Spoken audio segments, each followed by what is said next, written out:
Hello दोस्तों, मैं आशीष ठाकुर स्वागत करता हूं आप सभी का विकास कोचिंग क्लासेस के फ्री ऑनलाइन वीडियो लेक्चर्स में। तो अब पिछले लेक्चर्स में हमने देखा था कि इलेक्ट्रिक डाइपोल के कारण इलेक्ट्रिक फील्ड अलग अलग पॉइंट्स पे, मतलब हमने इक्वेटोरियल लाइन पे देखा था और एक्सियल लाइन पे देखा था। तो आज हम देखने वाले हैं किसी भी एक जनरल पॉइंट पे जो कि ना इक्वेटोरियल पॉइंट पे है और न ही एक्सियल लाइन पे है।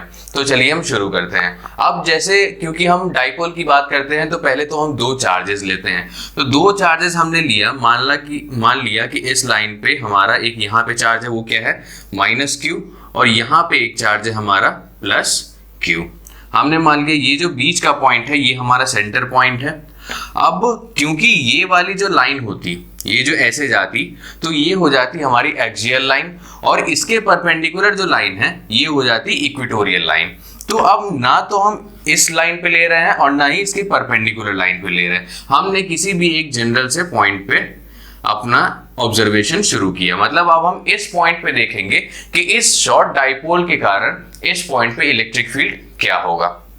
तो अब हम देखते हैं कि ये पॉइंट, मान लिया हमने ये पॉइंट K है। अब इस K पॉइंट को हमने क्या किया, इस सेंटर से, इस डाइपोल के सेंटर से हमने जोड़ दिया। ये हमने मान लिया पॉइंट हमारा O है, ये हमने O मान लिया। अब हम देखते हैं कि हमने माना कि ये जो डाइपोल है -q और +q, इसका डाइपोल मोमेंट हमने मान लिया P है, और इसकी डायरेक्शन क्या होगी, ये डायरेक्शन, मतलब -2 +q की डायरेक्शन होता है डाइपोल मोमेंट का। तो -2 ये वाली जो डायरेक्शन है वो हो जाएगी P की डायरेक्शन। अब हमने माना कि ये जो लाइन है ये इस एक्सियल लाइन से बना रही है थीटा एंगल, मतलब K जो पॉइंट है वो इस डाइपोल से, मतलब डाइपोल की वाले लाइन से बना रहा है थीटा एंगल। तो ये हमने मान लिया।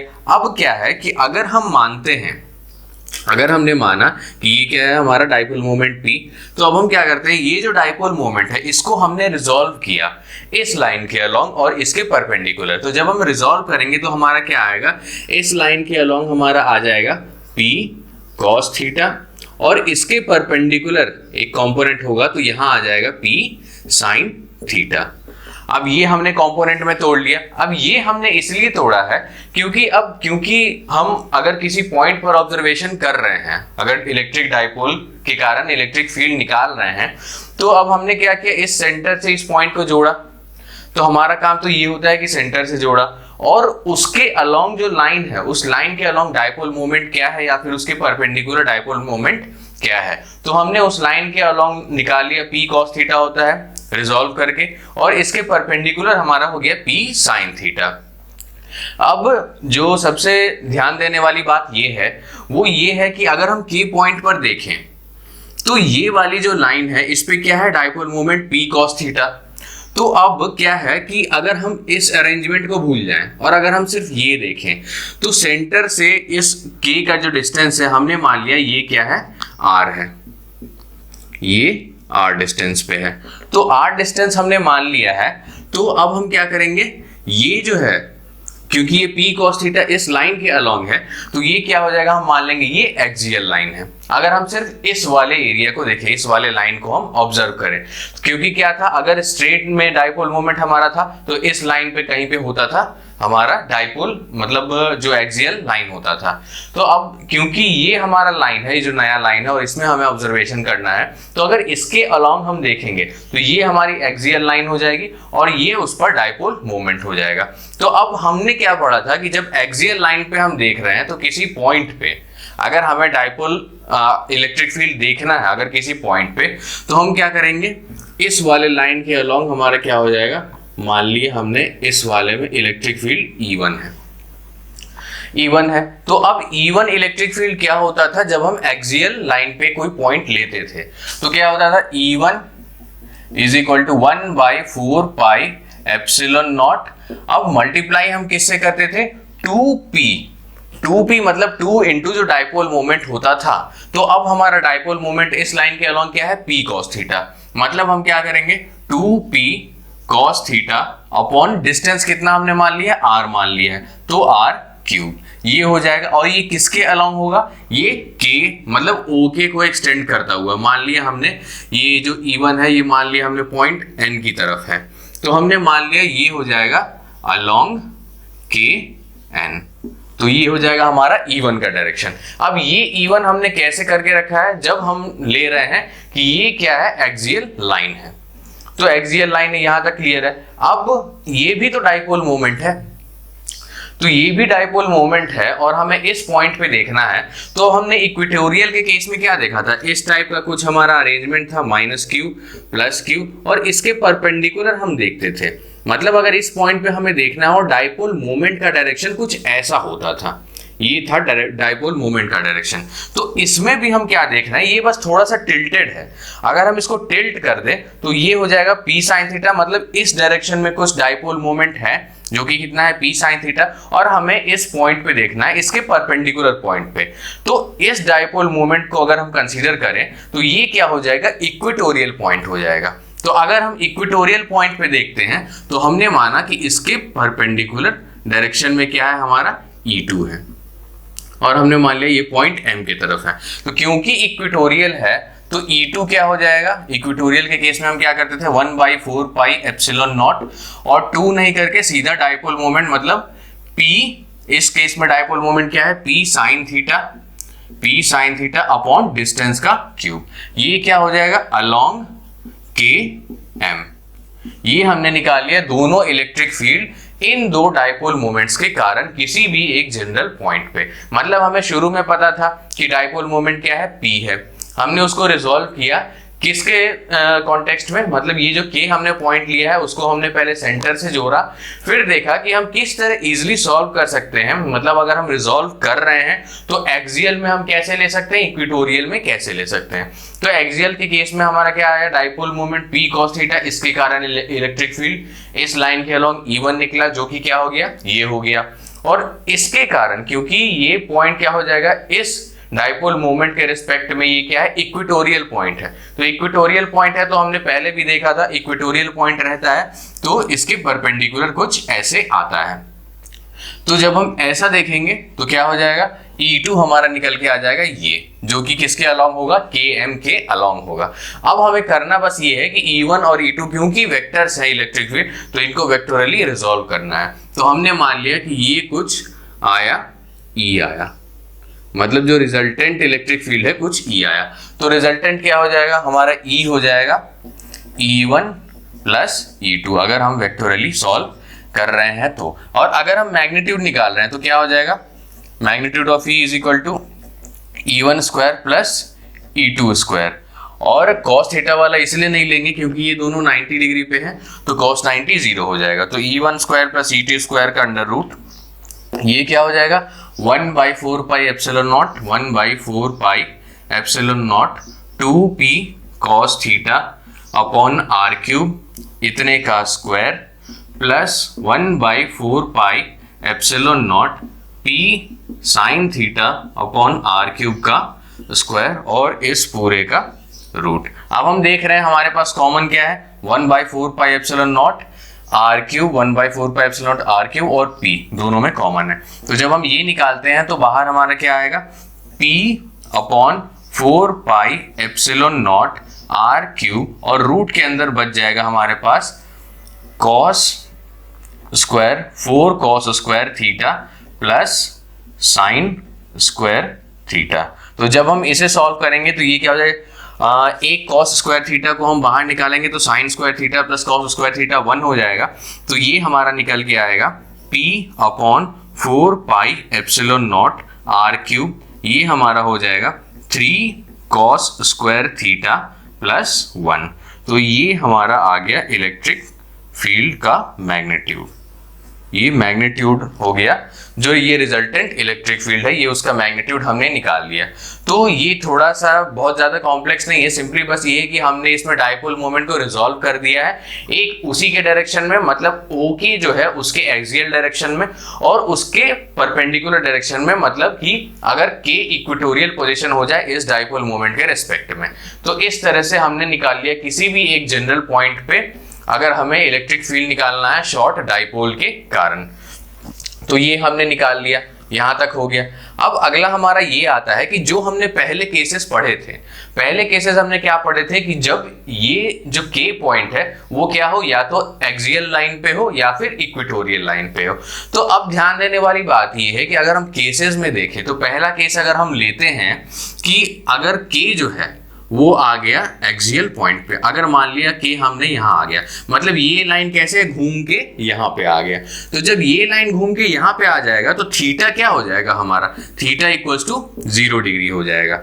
मतलब कि अगर हम पहला केस लेते हैं, मतलब कि हमने क्या लिया कि के क्या है इस डाइपोल पे जो एक्चुअल है उस पे क्या है इक्वेटोरियल, मतलब के क्या है मतलब एक्सियल है, के इज एक्सियल पॉइंट, या फिर कह सकते हैं के इज ऑन एक्सियल लाइन। तो जब ऐसा होगा तो क्या हो जाएगा, ऐसा होगा तो थीटा इक्वल्स टू 0 डिग्री हो जाएगा। और अगर हम यहाँ पे 0 डिग्री डालते हैं, ये cos थीटा है, तो cos 0 डिग्री क्या होता है 1 होता है, cos 0 डिग्री 1 हुआ, मतलब ये 3 + 1 बचा, मतलब अंडर रूट में 4, तो 4 का रूट क्या हो जाएगा 2। तो हमारे पास क्या आ जाएगा, इलेक्ट्रिक फील्ड आ जाएगा 2p upon 4 pi epsilon not r cube, जो हमने देखा था पिछले लेक्चर में। मतलब एक्सियल लाइन पे अगर कोई पॉइंट है तो उस पे इलेक्ट्रिक फील्ड की वैल्यू क्या होती है, वो ये होती है। और अगर हमने मान लिया कि के जो पॉइंट है वो इक्वेटोरियल पॉइंट है, तो इक्वेटोरियल पॉइंट है मतलब किसी इस लाइन पे होगा, इस लाइन पे मतलब कि अगर के पॉइंट ऐसे घूम के यहां चला है, मतलब थीटा क्या हो जाएगा हमारा 90 हो जाएगा। तो अगर थीटा हमारा क्या हो जाएगा 90, तो इक्वेटोरियल पॉइंट हम देखेंगे, तो इक्वेटोरियल जब हम देख रहे हैं तो ये हो जाएगा 90 डिग्री, और cos 90 अगर हम यहां डालते हैं तो क्या हो जाएगा 0, बचेगा 1। तो हमारा इलेक्ट्रिक फील्ड क्या हो जाएगा इज इक्वल टू सीधा p upon 4 pi epsilon not r cube. Same वैसा ही जैसा हमने पिछले लेक्चर में देखा था कि इक्वेटोरियल लाइन पे अगर कोई पॉइंट है उस पे हम इलेक्ट्रिक फील्ड निकाल रहे हैं तो उसकी वैल्यू हमारी ये आती थी। तो ये हो गया, हमने देख लिया electric field intensity at some general point due to short electric dipole. तो अगर अब हम एंगल की बात करें, एंगल कहने का मतलब ये जो रिजल्टेंट है और ये इवन है, मान लिया हमने ये अल्फा एंगल बना रहा है, तो ये अब अल्फा कितना हो जाएगा, क्योंकि क्या है tan अल्फा क्या होता है, tan alpha is equal to क्या हो जाएगा E2/E1। तो जब हम ये E2/E1 करेंगे तो ये हमारा सॉल्व होके निकलेगा tan alpha is equal to 1/2 tan theta. तो ये हमें याद रखना है। तो ये हो गया tan alpha is equal to 1/2 tan theta. तो जब हम इसको अलग अलग केसेस में देखेंगे, मतलब जब क्या है हमारा थीटा इक्वल्स टू अगर हम 0 डिग्री लेते हैं, तो थीटा 0 डिग्री लेते हैं तो tan अल्फा क्या हो जाएगा हमारा, tan alpha is equal to 0, मतलब alpha is equal to tan inverse 0 degree. कहने का मतलब कि अल्फा भी क्या आ जाएगा हमारा 0 आ जाएगा। दूसरा थीटा इक्वल्स टू अगर हम 90 डिग्री लेते हैं तो tan 90 इक्वल्स टू क्या हो जाएगा 1/2, ये क्या हो जाएगा tan 90, जो कि क्या हो जाएगा इनफाइनाइट। मतलब tan alpha is equal to अगर हम ले तो ये आ जाएगा इनफाइनाइट। तो क्या हो जाएगा alpha is equal to tan inverse infinite, मतलब कि हमारा जो अल्फा है वो क्या आ जाएगा 90 डिग्री। मतलब जब थीटा इक्वल्स टू 90 डिग्री होगा, अल्फा इज इक्वल टू भी 90 डिग्री होगा, और थीटा इक्वल्स टू 0 डिग्री होगा तो अल्फा इक्वल्स टू भी 0 डिग्री होगा। तो यहाँ तक हमने देख ली इसकी कहानी। मतलब किसी भी एक जनरल पॉइंट पे अगर हम लेते हैं तो डाइपोल के कारण, इलेक्ट्रिक डाइपोल के कारण उस पर इलेक्ट्रिक फील्ड क्या होता है। तो अब हम आते हैं अपने अगले टॉपिक पे, जो कि क्या है हमारा torque on an electric dipole in a uniform electric field. मतलब इलेक्ट्रिक डाइपोल है हमारे पास, और वो इलेक्ट्रिक डाइपोल कहाँ पे है, एक यूनिफॉर्म इलेक्ट्रिक फील्ड में है। मतलब ये हो गया हमारा यूनिफॉर्म इलेक्ट्रिक फील्ड, ये इलेक्ट्रिक फील्ड इसकी डायरेक्शन कहाँ है, लेफ्ट टू राइट है। इसमें हमारा क्या है इलेक्ट्रिक डाइपोल है। तो हमने माना कि हमारा जो इलेक्ट्रिक डाइपोल है वो कुछ इस तरह का है। यहाँ पे हमारा क्या है प्लस क्यू चार्ज है, और यहाँ पे क्या है हमारा माइनस क्यू चार्ज है। तो ये हो गया हमारा डाइपोल का अरेंजमेंट। तो अब क्या है, ये डाइपोल है। अब इस पे हमें देखना है torque on an electric dipole. अब पहले तो हम देखेंगे टॉर्क है, ठीक है। तो टॉर्क इसमें कैसे होगा, अब क्योंकि ये चार्ज है और ये भी चार्ज है, तो हमने पहले तो मान लेते हैं कि दोनों जो डाइपोल है, मतलब इसका डिस्टेंस क्या है डाइपोल का, वो क्या है 2l। ये हमने मान लिया। कहने का मतलब कि सेंटर से इन दोनों की डिस्टेंस जो है वो l और l है, तो ये क्या हो गया 2l। तो ये हमने मान लिया। अब हमें पता है कि अगर इलेक्ट्रिक फील्ड में कोई सा भी चार्ज है तो उस पर फोर्स लगेगा, मतलब इलेक्ट्रोस्टैटिक फोर्स लगेगा। और किसके डायरेक्शन में लगेगा? जिस डायरेक्शन में इलेक्ट्रिक फील्ड है। अगर पॉजिटिव चार्ज है तो जिस डायरेक्शन में इलेक्ट्रिक फील्ड है उस डायरेक्शन में फोर्स लगेगा, और अगर नेगेटिव चार्ज है तो अपोजिट डायरेक्शन में फोर्स लगेगा। तो अगर ये पॉजिटिव चार्ज है तो इस पर कहाँ लगेगा फोर्स? इस डायरेक्शन में। इसको हमने मान लिया F, क्योंकि चार्ज क्या है Q। अब ये भी चार्ज Q ही है, मैग्नीट्यूड दोनों का सेम है, लेकिन ये नेगेटिव है, मतलब इस पर जो फोर्स लगेगा वो ऑपोजिट डायरेक्शन में लगेगा। और क्योंकि मैग्नीट्यूड सेम है तो दोनों का जो मैग्नीट्यूड है फोर्स का वो भी सेम ही होगा, मतलब ये भी F है और वो भी F है। अब क्या है कि अब दोनों F है और ऑपोजिट डायरेक्शन में है, तो हम क्या है ये कह सकते हैं कि दोनों F है और ऑपोजिट डायरेक्शन में है, तो नेट फोर्स जो है वो इस पर 0 होगा, ये हम कह सकते हैं। लेकिन अब क्या है, क्योंकि दोनों फोर्स है और दोनों ऑपोजिट डायरेक्शन में और कुछ डिस्टेंस पे है, तो कुछ डिस्टेंस पे है मतलब ये कपल बना रहे हैं। कपल बना रहे हैं मतलब अगर कोई मान लो ये मार्कर है हमारे पास, हम यहां से भी खींच रहे हैं और यहां से भी खींच रहे हैं और इक्वल फोर्स से खींच रहे हैं, तो ये एक कपल बनाता है। तो कपल बनाता है तो अब यहाँ पे टॉर्क भी लगेगा। तो अब क्या है, हमने मान लिया कि टॉर्क जो है, पहले तो हम देखते हैं कि ये क्या है, magnitude of F is equal to क्या है, मैग्नीट्यूड ऑफ माइनस F, वो क्या है हमारा QE, मतलब चार्ज इनटू जो इलेक्ट्रिक फील्ड का मैग्नीट्यूड है। ये हो गया, ये जो हमने पहले के लेक्चर्स में पढ़ा था इलेक्ट्रिक फील्ड में। अब क्या है कि टॉर्क क्या होता है, पहले हमने मान लिया कि ये जो है इलेक्ट्रिक फील्ड लाइन से ये थीटा एंगल बना रहा है, और यहां से भी हमने परपेंडिकुलर ड्रॉ किया और इसके अलोंग ये लाइन लिया, तो ये क्या हो जाएगा 90 डिग्री, और ये एंगल थीटा है। तो ये एंगल थीटा है, तो अब हम क्या करेंगे, क्योंकि हमें टॉर्क निकालना है, तो टॉर्क हम किससे डिनोट करते हैं, टाउ से। और टॉर्क क्या होता है कि कोई सा फोर्स, मतलब क्योंकि अगर कपल है तो दोनों फोर्सेस इक्वल हैं, मतलब ये क्या हो जाएगा आइदर फोर्स मल्टीप्लाइड बाय ये क्या होता है perpendicular distance between the forces, मतलब between the line of forces, मतलब perpendicular distance between the line of forces. तो अब क्या है कि हमारा ये क्या है, लाइन ऑफ फोर्स इसका ये है और इसका ये है, तो इन दोनों के बीच का परपेंडिकुलर डिस्टेंस ये हो गया। तो हमने मान लिया अगर ये पॉइंट A था, ये B है और ये C है, तो जो परपेंडिकुलर डिस्टेंस है वो क्या है CB, तो ये हमारा परपेंडिकुलर डिस्टेंस है। तो क्या हो जाएगा, हम टॉर्क को क्या लिख सकते हैं, torque is equal to either force, मतलब force F multiplied by perpendicular distance CB। तो ये हमारा क्या हो जाएगा, फोर्स हमारा क्या आया है QE आया है, और CB क्या हो जाएगा, क्योंकि ये थीटा है और ये 2L है, मतलब A और B 2L है, तो CB क्या हो जाएगा हमारा 2L साइन थीटा। तो हम इसे क्या लिख सकते हैं, इंटू 2L साइन थीटा।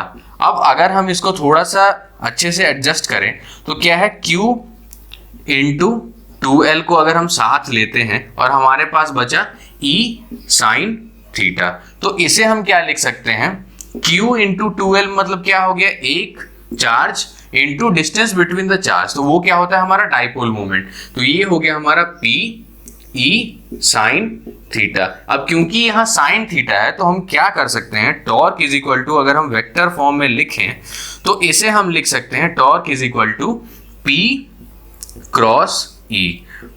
तो ये हमारा मेन फॉर्मूला आ जाता है। तो ये क्या है, क्रॉस प्रोडक्ट हमने इसलिए लिखा क्योंकि साइन थीटा है, और क्रॉस प्रोडक्ट को जब हम तोड़ेंगे तो क्या आएगा, magnitude of P multiplied by magnitude of E into sine theta. तो ये हो गया हमारा टॉर्क, इस तरह से हमारा टॉर्क निकलेगा। अब क्योंकि क्या है कि ये टॉर्क है तो इसका एसआई यूनिट क्या हो जाता है, एसआई यूनिट ऑफ टॉर्क ये हो जाएगा हमारा न्यूटन मीटर। और अगर हम डायमेंशनल फॉर्मूले की बात करें तो वो क्या हो जाएगा, mL²T-2, ये हो गया हमारा डायमेंशनल फॉर्मूला। अब हम बात करते हैं इक्विलिब्रियम की। तो अब हमने फॉर्मूला क्या देखा था, tau is equal to P cross E, मतलब tau is equal to PE sine theta. अब हम केसेस लेके चलते हैं। पहला केस हमने माना केस 1, ये हमने माना कि क्या है, जब थीटा इज इक्वल टू क्या है 0 डिग्री होगा। तो जब थीटा इक्वल्स टू 0 डिग्री होगा मतलब ये क्या है, ये कुछ इस टाइप का होगा। ये जो डाइपोल है वो कुछ ऐसे आ जाएगा, मतलब जैसे मैंने ऐसे मार्क कर रखा है।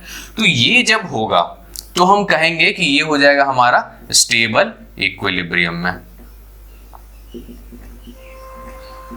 हमारा डाइपोल क्या होगा, स्टेबल इक्विलिब्रियम में कब होगा, जब थीटा इक्वल्स टू 0 डिग्री होगा।